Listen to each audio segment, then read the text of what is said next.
you were talking about in relation to this parallel to the forest that you were talking about. Yes,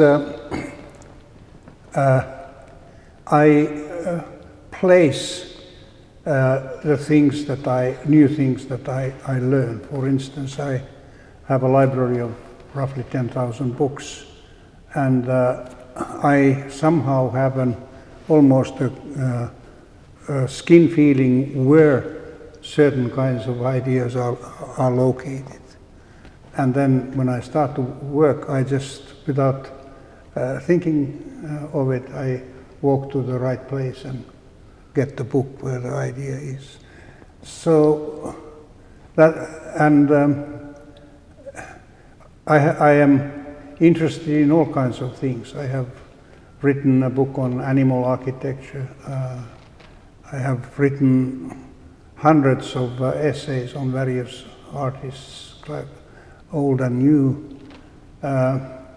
They are all parts of my landscape. They are not separate things. They constitute the world in which I live. I grew up on a small farm in central Finland during the war years, and there were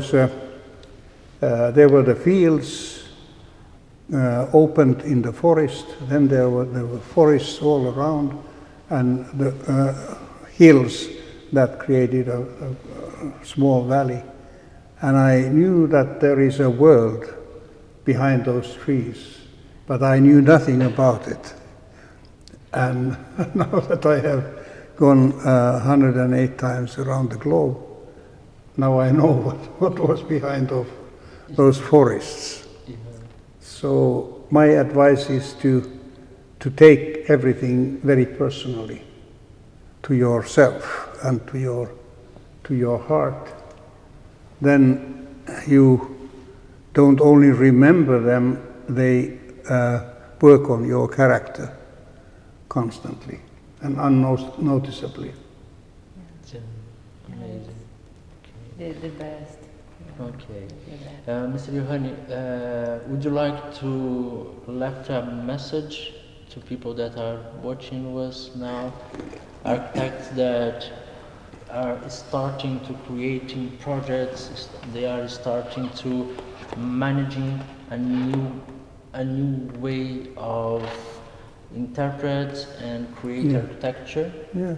Well, I would simply say, don't think of architecture as a profession. Architecture is a way of life, and it is absolutely one of the arts. Architecture is a poetic art form, and fight against this current development where architecture is increasingly turned into a business. That is the end of architecture. Yeah, okay. Mr. Juhani, thank you very much for You're your welcome. invitation. Thank you very much for being with us. It was a real pleasure to us, and I'm sure that for people that are watching us now, so thank you very much for this time. Thank you. Thank you very much. You're welcome. Thank you very much. Pessoal, aqui tivemos JUHANI PALLASMAA. Thank you.